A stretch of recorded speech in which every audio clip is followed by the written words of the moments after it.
அந்த காட்டுல 4 நண்பர்கள் வாழ்ந்து வந்தாங்க. அவங்க ஒரு நாள் இப்படி பேசிக்கிட்டாங்க. சுஜி, நம்முடைய நிலமெல்லாம் தரிசாவே இருக்கு. சீக்கிரமா நாம நம்முடைய நிலத்தை பண்படுத்தி அதுல ஏதாவது விவசாயம் பண்ணணும்.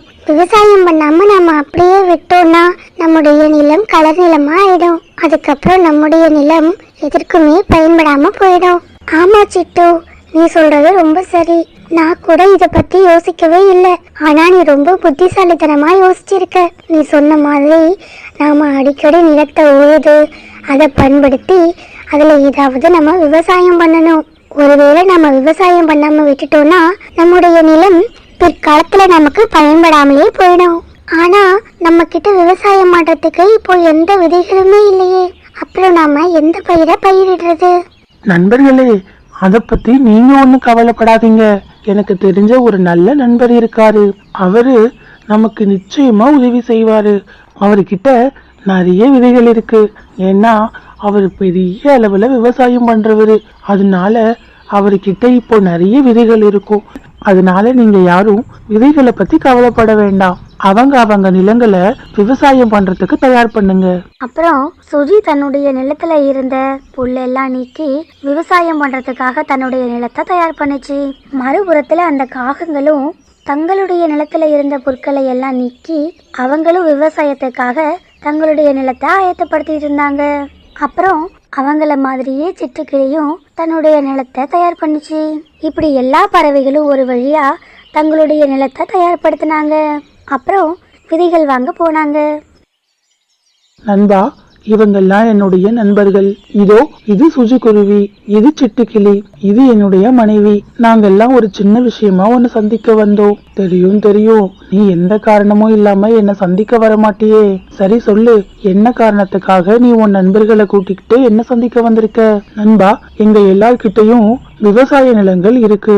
கொஞ்ச நாட்களாவே எங்களுடைய நிலத்துல நாங்க எந்த விவசாயமும் பண்ணல. நாங்க இப்படியே விவசாயம் பண்ணாம விட்டுட்டோம்னா பிற்காலத்துல எங்களுடைய நிலம் எதற்குமே பயன்படாம போயிடும்னு நாங்க நினைக்கிறோம். அதனால இப்போ ஏதாவது விவசாயம் பண்ணலான்னு யோசிச்சிருக்கோம். ஆனா அதுக்கு கூட எங்க கிட்ட இப்போ எந்த விதைகளும் இல்ல. நீ நிறைய விவசாயம் பண்றவன், உன்கிட்ட நிறைய விதைகள் இருக்கும். அதுல கொஞ்சம் விதைகளை வாங்கிட்டு போய் நாங்களும் விவசாயம் பண்ணலான்னு நினைக்கிறோம். அதுக்குதான் உன்னை சந்திக்க வந்தோம். அப்படியா விஷயம்? சரி, ரொம்ப நல்ல விஷயம்தான். ஆனா நீங்க எதிர்பார்க்கிற மாதிரி என்கிட்ட நிறைய அளவுல விதைகள் இல்லையே. உன்ன மாதிரியே பக்கத்து காட்டுல இருந்து என்னுடைய நண்பன் கொஞ்ச நாளைக்கு முன்னாடி வந்திருந்தான். அவனும் விவசாயத்திற்காக என்கிட்ட நிறைய விதைகளை வாங்கிட்டு போனான். அதனால என்கிட்ட இருந்த விதைகள் எல்லாம் இப்போ காலியாயிடுச்சு. இப்போதைக்கு என்கிட்ட 3 வகையான விதைகள் தான் இருக்கு. அதனால என்ன நண்பா, நாங்க 3 பேரும் நல்ல நண்பர்கள் தான். அதனால நீ எதை பத்தியும் யோசிக்காத. உன்கிட்ட இருக்கிற அந்த 3 வகையான விதைகளை நீ கொடு. நாங்க அதை பகிர்ந்து 3 பேரும் எங்களுடைய நிலத்துல பயிரிடுறோம். சரி நண்பா, என்கிட்ட இப்போ தக்காளி விதைகள், கத்தரி விதைகள், அப்புறம் மிளகாய் விதைகள், இந்த 3 விதைகளும் தான் இருக்கு. தக்காளி பழங்கள் சந்தையில ரொம்ப நல்லா விற்பனை ஆகும். அதே மாதிரி கத்தரிக்காயும் ஓரளவுக்கு லாபம் கிடைக்கும். ஆனா மிளகாய் அந்த அளவுக்கு லாபம் கொடுத்துடாது. அதனால நீங்க இந்த விதைகளை 3 பேரும் பகிர்ந்துக்கோங்க. அவங்க நிலத்துல தக்காளி விதைகள், கத்தரி விதைகள், மிளகாய் விதைகள்னு இப்படி எல்லா விதைகளையும் கலந்தே போடுங்க. அப்படி நீங்க செஞ்சாதான் உங்க 3 பேருக்கும் ஓரளவு லாபம் கிடைக்கும். சரி நண்பா, நீ சொன்ன மாதிரியே நாங்க 3 பேரும் 3 விதைகளும் கலந்தே பயிரிடுறோம். நீ முதல்ல விதையை கொடு. அப்படி சொன்ன அந்த காகம் அந்த விதைகளை வாங்கிக்கிச்சு. அப்புறம் அந்த 3 பேரும் ஒன்னா சேர்ந்து அவங்களுடைய காட்டுக்கு போனாங்க. காலு, இன்னைக்கு ரொம்ப நேரம் ஆயிடுச்சு. இன்னும் கொஞ்ச நேரத்துல பொழுது சாஞ்சிரும். இப்போ நம்ம விதைகளை விதைக்க ஆரம்பிச்சோம்னா நம்மளால விதைகளை முழுசா விதைக்க முடியாது. அதனால இந்த விதைகளை நீ உன்னுடைய வீட்டுக்கு எடுத்துட்டு போ. நாளைக்கு நாங்க 2 பேரும் உன்னை சந்திச்சு இந்த விதைகளை வாங்கிக்கிறோம் அப்படின்னு சொன்ன அந்த பறவைகள் அந்த காகத்துக்கிட்டேயே விதைகளை கொடுத்துட்டு அவங்க வீட்டுக்கு போனாங்க. வீட்டுக்கு போன அந்த காகங்களுக்கு புத்தி மாறி பேராசை தலை தூக்க ஆரம்பிச்சது. ஏன் காலு, நாம இப்படி செஞ்சா என்ன? உங்களுடைய நண்பர் நமக்கு 3 வகையான விதைகளை கொடுத்தாரு. அதில் நாம் தக்காளி விதைகளை நம்முடைய நிலத்தில் பயிரிட்டா நமக்கு நிறைய லாபம் கிடைக்கும். இல்லை கத்தரி விதைகளை பயிரிட்டா ஓரளவுக்கு லாபம் கிடைக்கும். ஆனால் மிளகாய் விதைகளை பயிரிடும்போது நமக்கு எந்த லாபமும் கிடைக்காது. இதனால தான் உங்கள் நண்பர் 3 பேரும் 3 விதமான விதைகளையும் கலந்து அவங்கவங்க நிலத்தில் பயிரிட சொன்னார். ஆமா ஆமா, இது ஏற்கனவே எனக்கு தெரிஞ்ச விஷயம் தானே. இதுல நீ என்ன புதுசா சொல்ல போற?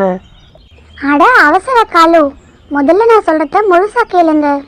நாம் அப்படி 3 வகையான விதைகளையும் ஒன்றா பயிரிடும்போது நம்ம எல்லாருக்குமே ஓரளவு தான் லாபம் கிடைக்கும். அதனால் நாம் எல்லா வகையான விதைகளையும் பயிரிட வேண்டாம். இருக்கிறதுலையே தக்காளி தான் மதிப்பு மிக்கது. அதனால் நாம் தக்காளி விதைகளை விவசாயம் பண்ணலாம். மீதி இருக்க அந்த 2 வகையான விதைகளையும் அவங்க 2 பேரும் ஏதாவது பண்ணிட்டு போகட்டும். அதை பற்றி நாம் கவலைப்பட வேண்டாம். ஆமா ராணி, நீ சொல்றதும் ஒரு வகையில சரிதான். தக்காளி விதைகளை பயிரிட்டாதான் நமக்கு நிறைய லாபம் கிடைக்கும். அதனால நாம தக்காளி விதைகளை மட்டும் பயிரிடலாம். இப்படி முடிவெடுத்த அந்த காகங்கள் அன்னைக்கு ராத்திரி தங்களுடைய வீட்டில் படுத்து நிம்மதியாக தூங்க ஆரம்பித்தாங்க. அப்படி அன்னைக்கு ராத்திரி முடிஞ்சது. மறுநாள் இந்த காகங்களை சந்திக்க காகங்களுடைய வீட்டுக்கு சிட்டுக்கிளி வந்துச்சு. காலு, என்னுடைய விதைகளை நீ எனக்கு பிரித்து கொடு. நான் அந்த விதைகளை சீக்கிரமாகவே எடுத்துகிட்டு போய் என்னுடைய நிலத்தில் விதைக்கணும். இதோ பாரு சிட்டு, நான் ஒரு முடிவெடுத்திருக்கேன். நாம நம்முடைய நிலத்துல 3 விதைகளையும் கலந்து பயிரிட போறது இல்லை.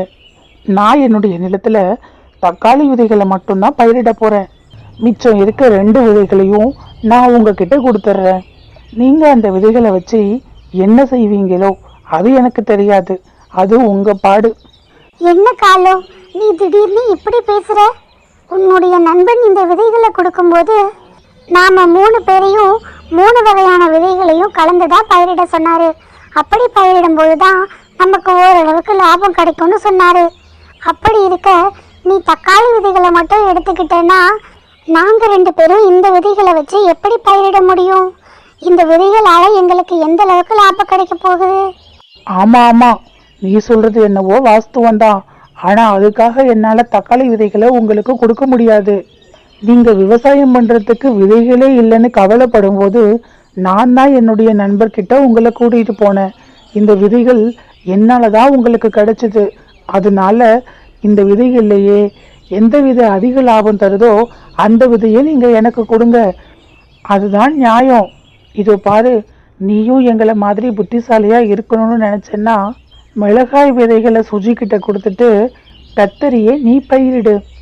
அப்படி பயிரிட்டேன்னா உனக்கும் லாபம் கிடைக்கும். இந்த மாதிரி விஷயங்கள்ல நாம யோசிச்சு புத்திசாலித்தனமான முடிவெடுக்கணும். இப்படி அந்த காகங்களுடைய பேச்சை கேட்டதும் சிட்டுக்கிளியும் மனசு மாறி கத்தரி விதைகளை வாங்கிட்டு போணுச்சு. கொஞ்ச நேரத்துக்கு அப்புறம் காலு காகத்தினுடைய வீட்டுக்கு சுஜிக்குருவி வந்துச்சு.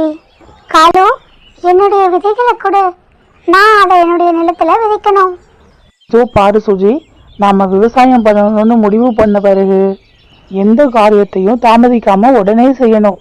ஆனா நீ அது கூட தெரியாம இவ்வளவு லேட்டா வரையே. இதை பாரு, நான் என்னுடைய நிலத்துல தக்காளி விதைகளை பயிரிடலான்னு முடிவெடுத்திருக்கேன்.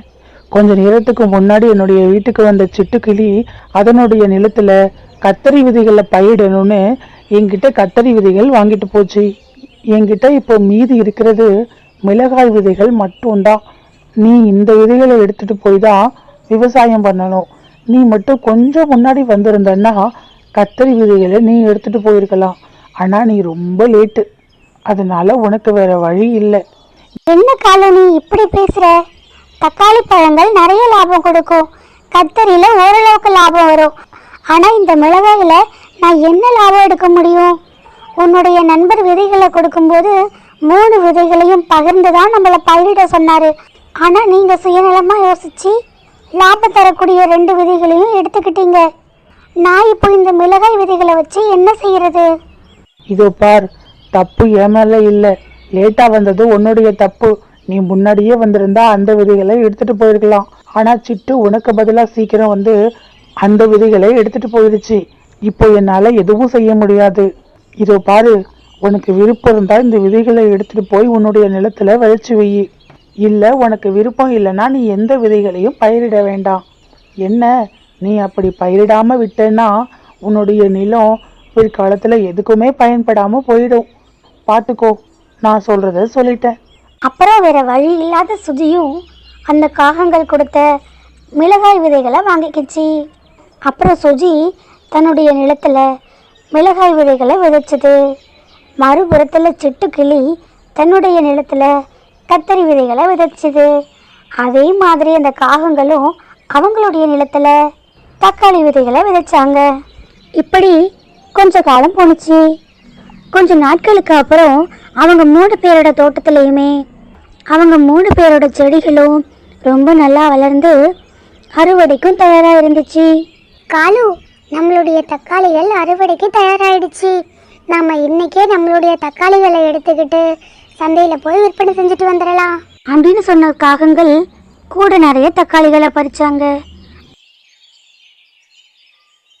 அப்புறம் அந்த தக்காளிகளை எடுத்துட்டு போய் சந்தையில கொடுத்து நிறைய லாபமும் அடைஞ்சாங்க.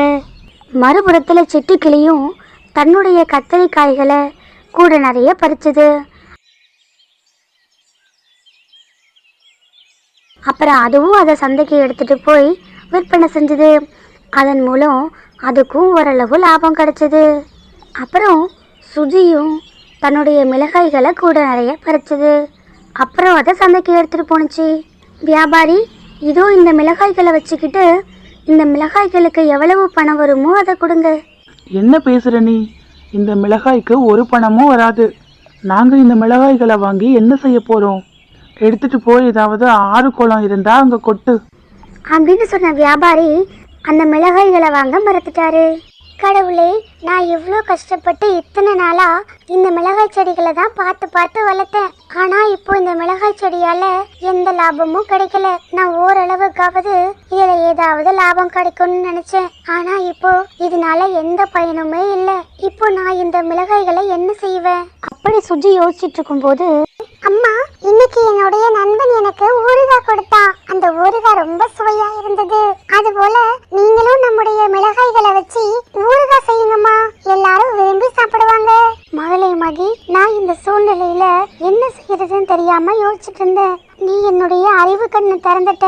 இனிமேல் நான் இந்த மிளகாய்களை வச்சு ஊறுகாய் தயாரிச்சு அதை விற்பனை செய்வேன் அப்படின்னு சொல்லி சுஜி ரொம்ப சந்தோஷப்பட்டது. மறுநாள் சுஜினுடைய மகள் மிளகாய் தோட்டத்துல இருந்து மிளகாய்களை பறிச்சுட்டு வந்து சுஜி கிட்ட கொடுக்க, சுஜி அந்த மிளகாய்களை வச்சு ஒரு சுவையான ஊறுகாய் தயார் செஞ்சது. அப்புறம் அவங்க 2 பேரும் சேர்ந்து அந்த ஊறுகாய்களை பாட்டல்கள்ல அடைச்சாங்க. அப்புறம் அவங்க 2 பேரும் அந்த ஊறுகாய்களை சந்தையில விற்பனை செஞ்சாங்க. அந்த மிளகாய் ஊறுகாய் ரொம்ப சுவையானதாகவும் தரமானதாகவும் இருந்ததால சந்தையில அந்த ஊறுகாய் ரொம்ப நல்ல விலைக்கு விற்பனையாச்சு. இதனால அந்த சுஜி எதிர்பார்க்காத அளவுக்கு லாபம் எடுத்துச்சு. இதை பார்த்த சுஜியினுடைய அந்த மற்ற 2 நண்பர்களும் வெக்கப்பட்டு தலை குனிஞ்சாங்க. நண்பர்களே, இந்த கதையில இருந்து நாம தெரிஞ்சுக்கிறது என்னன்னா, தீர்வு இல்லாத எந்த பிரச்சனையுமே கிடையாது. எல்லா பிரச்சனைக்கும் நிச்சயம் ஒரு தீர்வு இருக்கும். நாம தான் அந்த தீர்வை தேடி கண்டுபிடிக்கணும். நாம அப்படி தேடி கண்டுபிடிச்சோம்னா அந்த தீர்வு நம்மளுடைய வாழ்க்கையே மாத்திடும். நாமளும் நிச்சயம் ஒரு நாள் உயர்ந்த இடத்துக்கு போயிடலாம்.